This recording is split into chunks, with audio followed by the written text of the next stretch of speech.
Yes, I'm Idikanyo Wax, and I'm back again with another to continue with the story. And please subscribe to my YouTube channel as we continue. And I had left at the part of that time that I was bleeding and I have no option. After the second scanning, it had confirmed that the baby wasn't there. So I went home. I was depressed, but nothing I could do that time.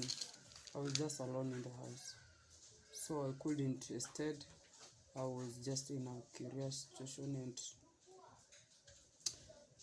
life went different until now. What I have to tell you, I can't sleep without taking sleeping pills. I can't sleep, and that's what I have to say. I can't sleep without sleeping pills.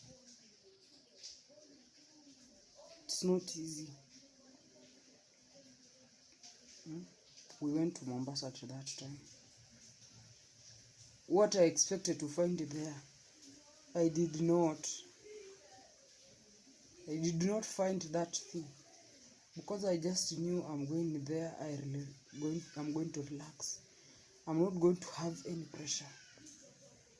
But what I find there, it was a difficult situation until even I had to call my uncle, telling him that I'm in this place. And my intention wasn't to tell him that I'm in this place. I was informing him in case of anything, because I was much bleeding that time. And you're bleeding, but what I was surviving on, it was only food, medicine, and water. And remember, Mombasa, it is just hot. Everywhere is hot.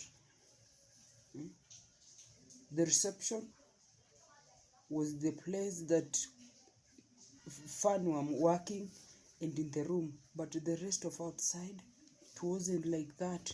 So I was sweating so much and I was bleeding too much at that time. And you're bleeding. Even I get to some point that I was feeling dizzy. I could have to sit down, come up again. The last time I had to ask God, if it is your will, just take me, because I'm tired of this situation. Because I felt so dizzy in a way of seeing everything is black, but it was during the day. Even I had to hurt myself on my leg. But that's what I came to learn in life. There's some things you don't need to accept it, because I didn't expect that thing to happen at that side. I was bleeding in a way. There's a one day that I did not even have lunch because of some issue. And that's the day I had to call my uncle seriously, because I had called him during the other day. He had to tell me he's coming, so he wasn't that serious. He thought I'm joking.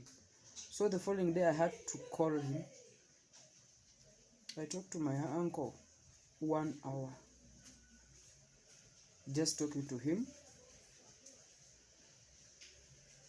communicating, so that what I expected, God was just miraculous. He brought me back to Nairobi safely. And here I am. It's not easy. What I have to, it is not easy to be whom I am today, because life has changed.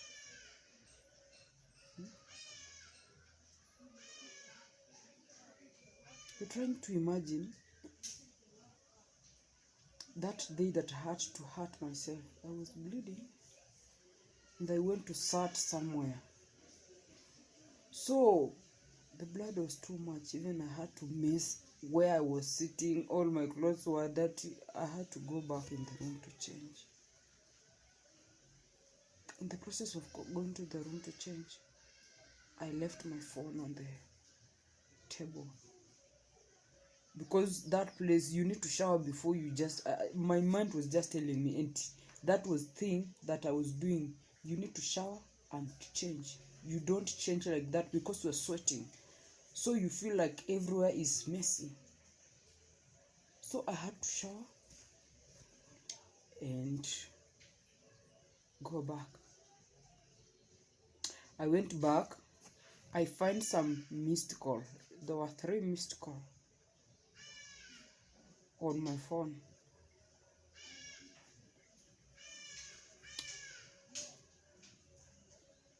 For those 3 missed call, I had to choose the first missed call.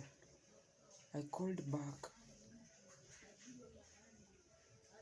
and that something is just giving me many questions in my head. You have my number.